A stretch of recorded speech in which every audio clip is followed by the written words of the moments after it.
big drop in the markets today. I want to bring in our senior business correspondent, Christine Roman. So, Christine, what was that big sell-off all about? You know, Tom, Wall Street reeling from that threat of a new trade war with Europe if President Trump just doesn't get his way, doesn't get what he wants with Greenland. More tariffs on European goods could raise costs for American companies and consumers. And now European leaders, they are readying retaliation. That could hurt American exporters. All of this leading today to what is being called the Sell America trade. Investors dumping U.S. stocks, bonds, and the dollar.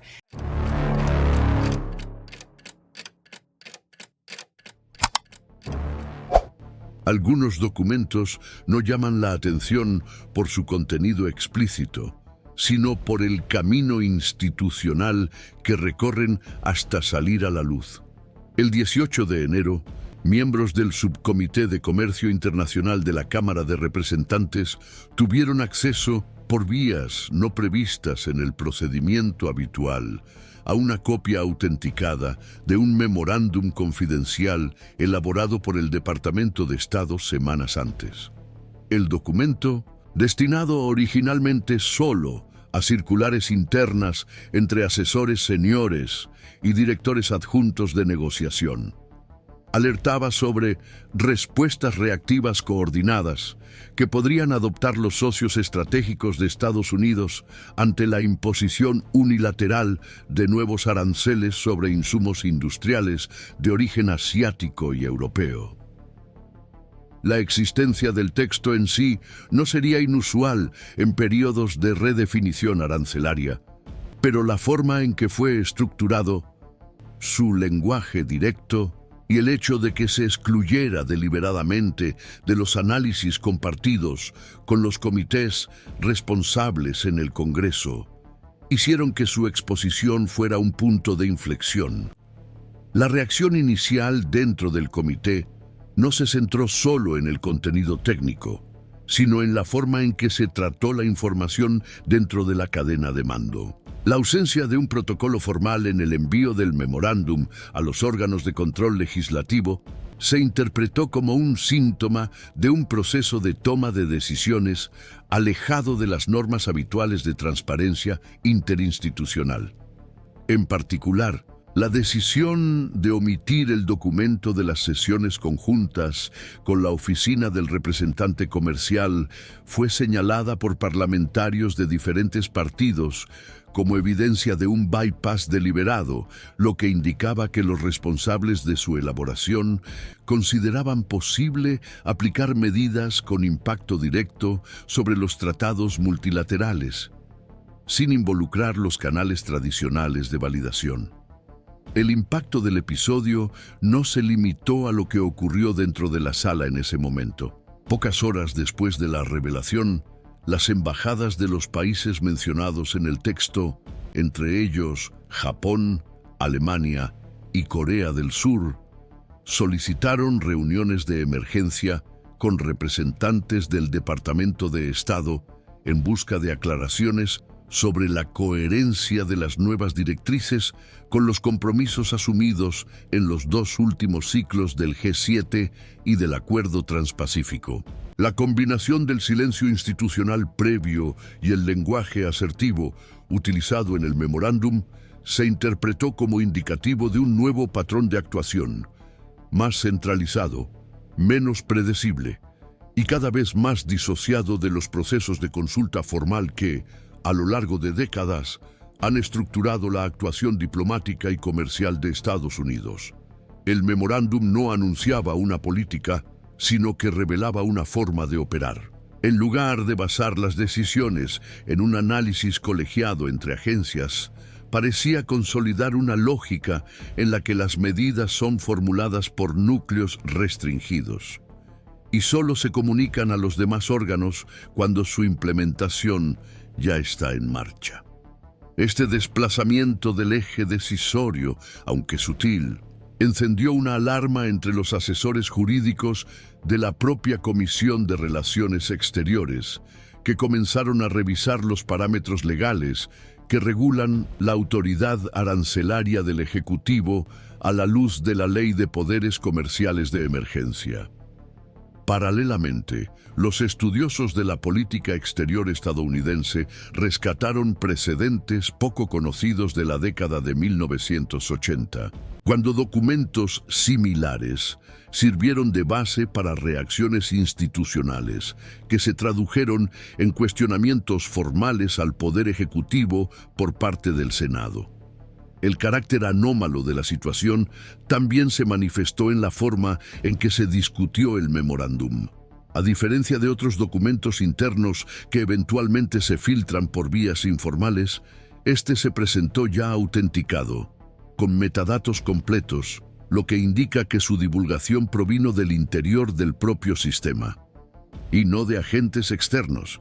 Esto reforzó la percepción de que dentro de la maquinaria pública hay sectores incómodos con el rumbo adoptado y dispuestos a abrir brechas de visibilidad institucional. Aún no se sabe si la entrega del documento al subcomité provino de un denunciante con respaldo legal o de una acción coordinada para generar una respuesta legislativa.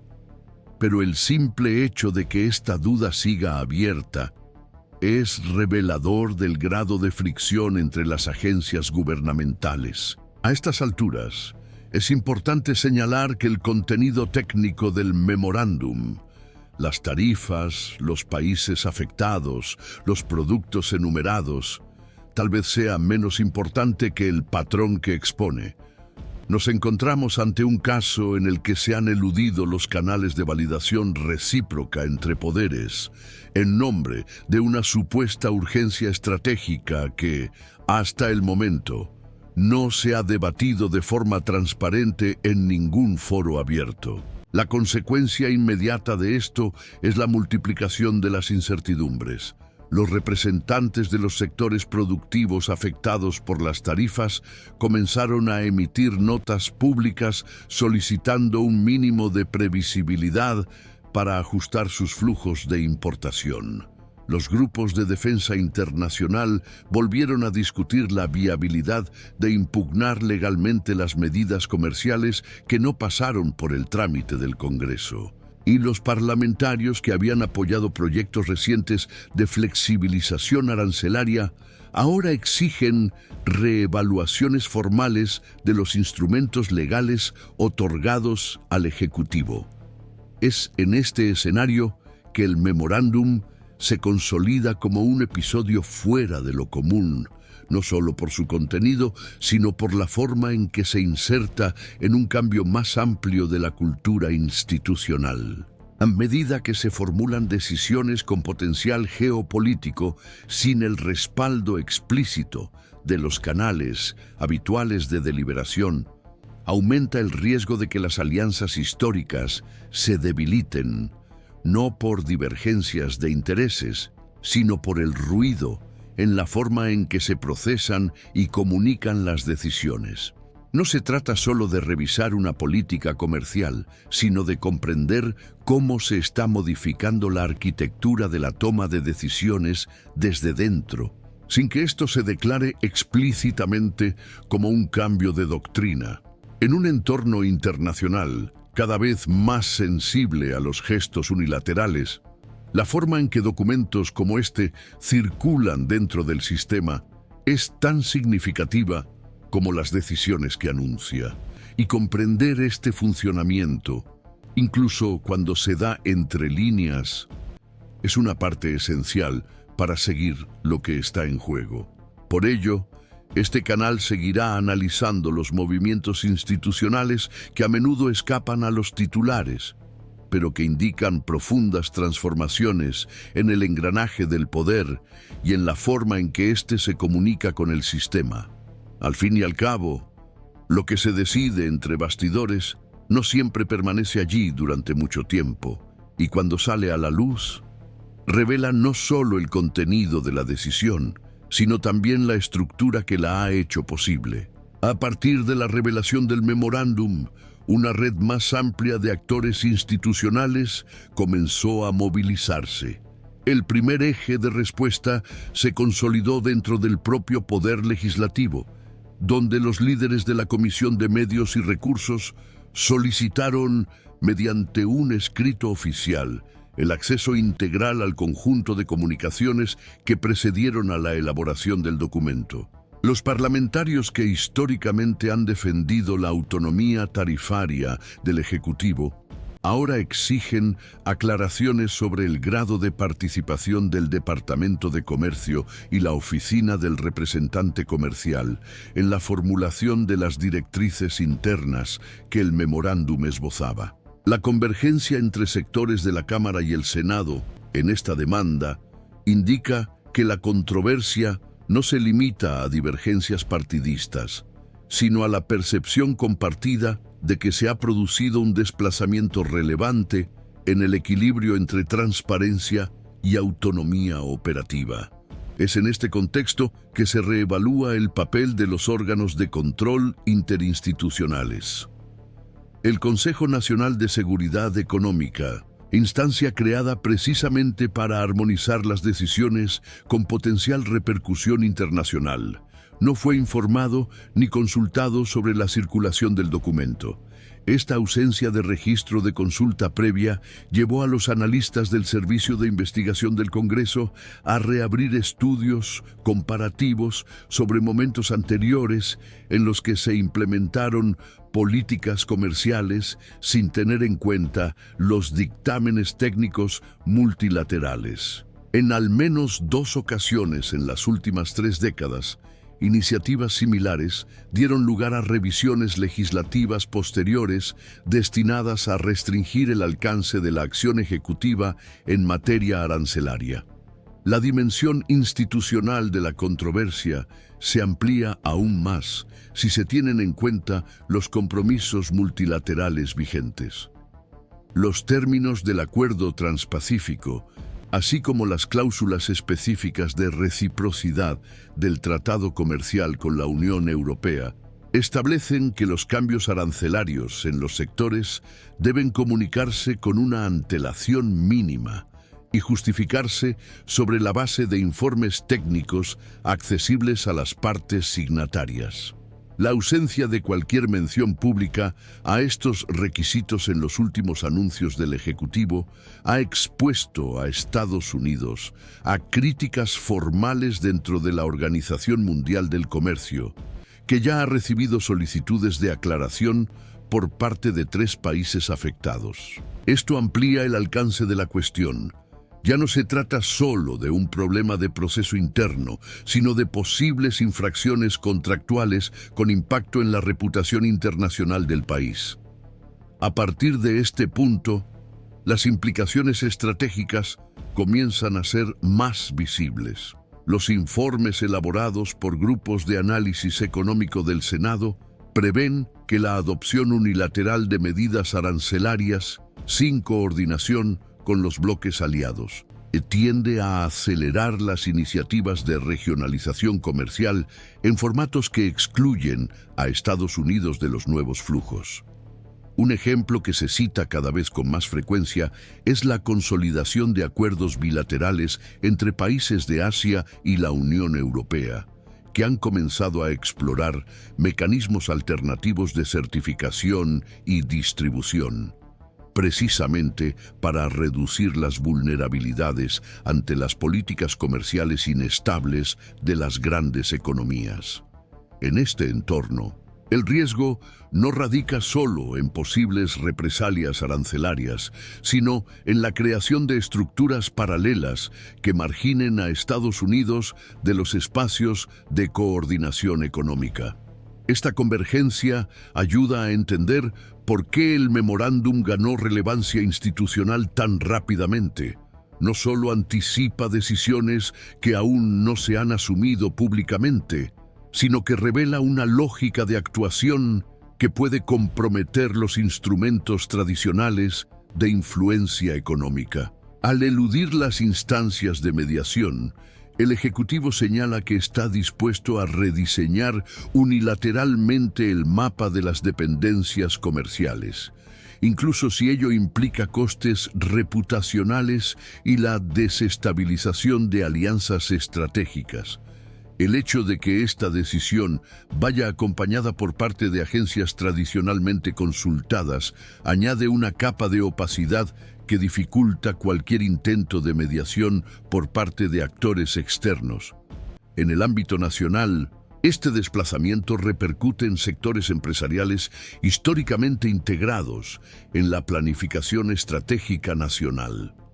Los consejos de comercio interestatales y las asociaciones industriales han comenzado a emitir comunicados en serie, alertando sobre los riesgos de rupturas contractuales con proveedores y clientes internacionales, debido a medidas que, aunque aún no se han formalizado, ya están alterando el comportamiento del mercado. Esto genera un efecto dominó. Los contratos se renegocian con cláusulas de salvaguardia, las inversiones se posponen y las proyecciones fiscales estatales comienzan a incorporar el factor de incertidumbre como variable estructurante. El punto central de la crítica no es solo el contenido de las tarifas, sino la falta de previsibilidad sobre los criterios para su definición. No se trata, por lo tanto, de un episodio aislado, sino de la materialización de un patrón más amplio de reconfiguración institucional. La ausencia de consulta no es fruto de una negligencia operativa, sino que parece derivar de una elección deliberada de concentrar la formulación de directrices estratégicas en núcleos ejecutivos restringidos, reduciendo el radio de influencia de los consejos técnicos y de las instancias deliberativas tradicionales. Esta arquitectura decisoria, al evitar confrontaciones formales en tiempo real, crea zonas que retrasan el surgimiento de una oposición institucional coordinada, pero cuya eficacia es limitada cuando el proceso sale a la luz por otras vías, como en el caso que nos ocupa. El resultado es un panorama institucional marcado por la disonancia entre lo que se está practicando y lo que aún se supone vigente. Y esta disonancia tiene efectos. Mientras las agencias internacionales piden aclaraciones y los socios comerciales revisan sus estrategias, el ambiente interno sigue tenso por las indefiniciones que debilitan la posición del país en las mesas de negociación y alimentan las disputas sobre los propios fundamentos legales de la autoridad tarifaria presidencial. La duda sobre quién puede decidir qué y en base a qué parámetros pasa a ser tan importante como la política decidida en sí. Es en este momento cuando la actuación de observadores atentos se vuelve indispensable. En entornos institucionales sujetos a desplazamientos discretos, la comprensión del contexto es lo que permite reconocer patrones antes de que se cristalicen. Por eso, seguimos aquí monitoreando la forma en que se construyen las decisiones, no solo por sus consecuencias, sino por los mecanismos que las hacen posibles. Con ello, reforzamos nuestro compromiso de ofrecer una lectura analítica de los movimientos institucionales en tiempo real, sin atajos ni simplificaciones. Con la intensificación de la repercusión del memorándum y su circulación en círculos que trascienden el núcleo administrativo en el que habría sido concebido, comenzaron a consolidarse interpretaciones paralelas entre juristas constitucionales, exmiembros de agencias reguladoras y analistas extranjeros atentos a la estabilidad institucional de los Estados Unidos. Hasta el momento, no existe un consenso mayoritario sobre el marco jurídico del documento ni sobre el alcance real de sus directrices. Una parte significativa de los expertos sostiene que, en ausencia de la firma presidencial y sin la posterior emisión de una orden ejecutiva que le otorgue carácter formal, el memorándum debe considerarse una orientación administrativa interna, sin fuerza vinculante para los agentes externos. Sin embargo, esta línea de razonamiento deja sin respuesta una cuestión estructural. Aunque se considere solo un insumo interno, sigue abierta la cuestión central. ¿Cómo es posible que un texto capaz de reformular parámetros operativos con efectos concretos fuera de la maquinaria federal haya sido redactado, validado y distribuido sin que los mecanismos de control horizontal, supervisión legislativa o registros interinstitucionales hayan dado ninguna señal previa de su existencia? La controversia no se limita a la validez del documento. También implica lo que el episodio sugiere sobre los límites de la autoridad ejecutiva en materia comercial. Una corriente jurídica argumenta que el caso expone la amplitud de la zona interpretativa disponible para el Ejecutivo cuando se trata de política arancelaria, especialmente en situaciones clasificadas como circunstancias excepcionales de seguridad nacional.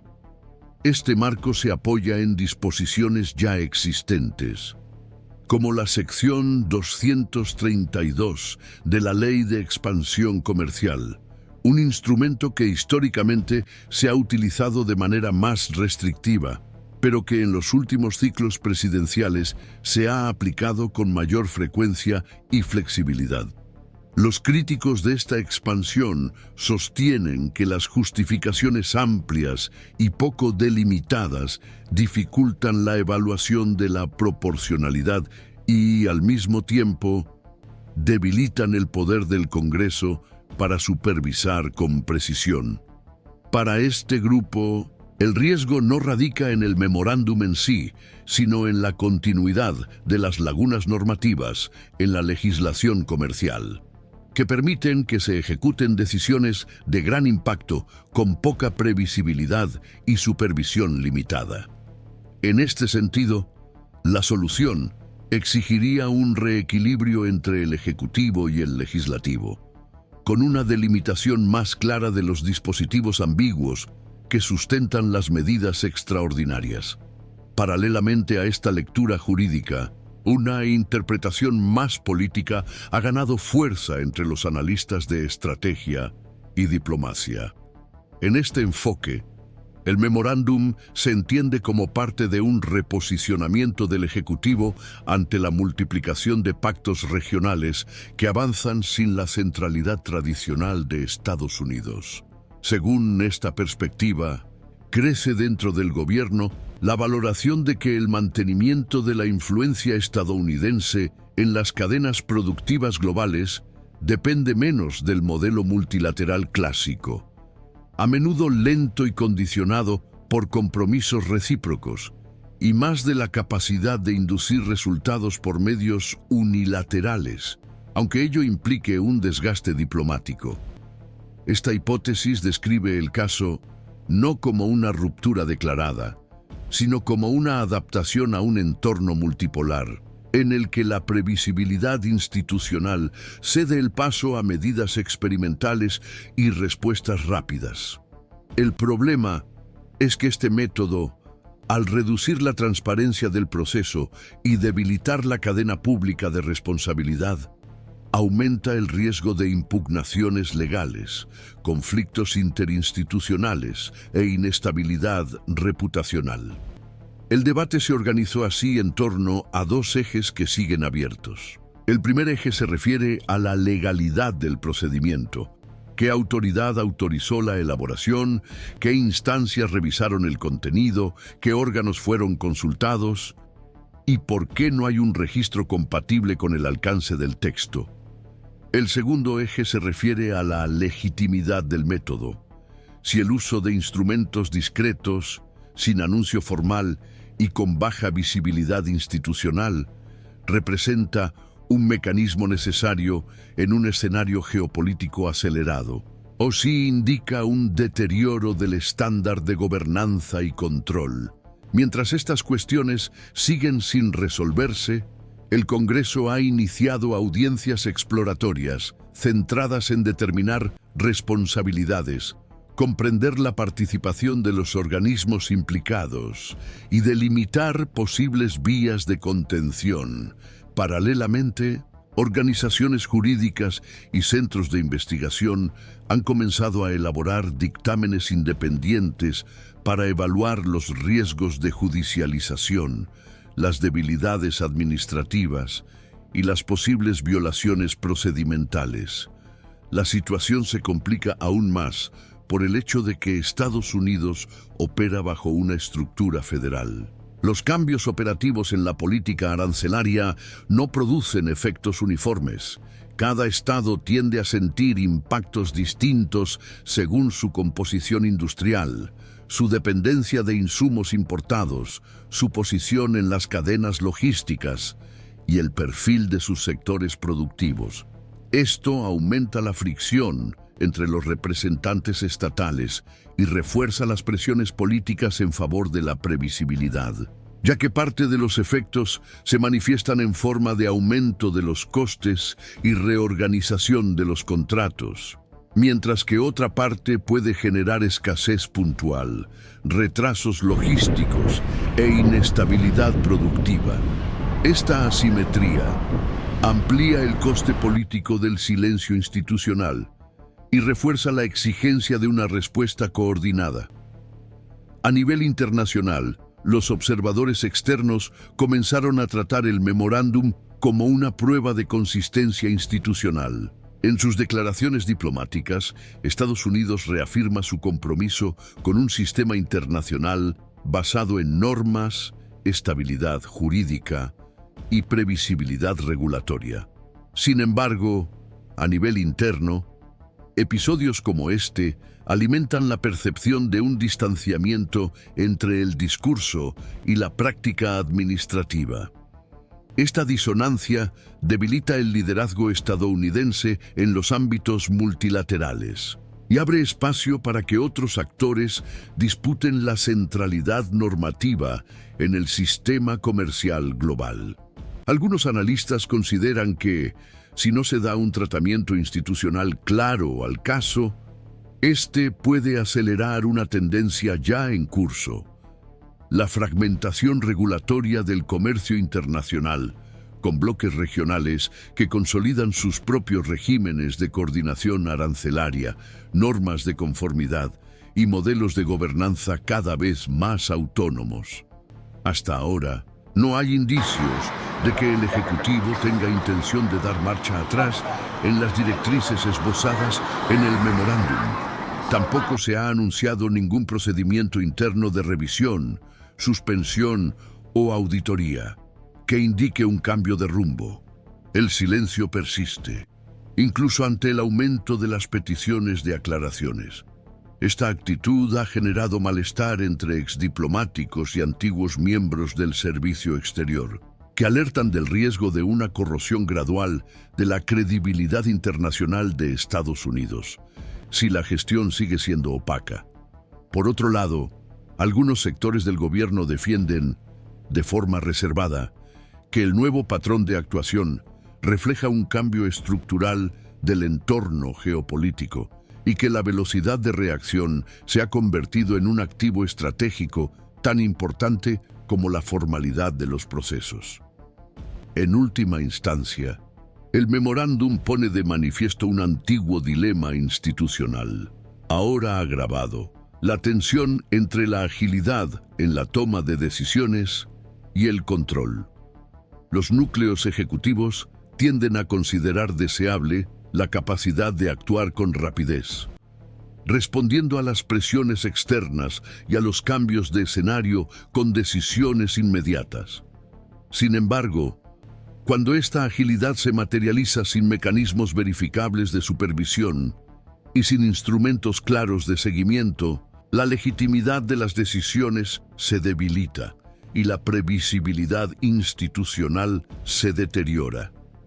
En este sentido, el memorándum no parece solo un episodio aislado, sino un indicio de un patrón emergente, en el que las decisiones estratégicas se implementan mediante ajustes operativos discretos que rediseñan los límites reales de la autoridad, sin depender de un anuncio público formal.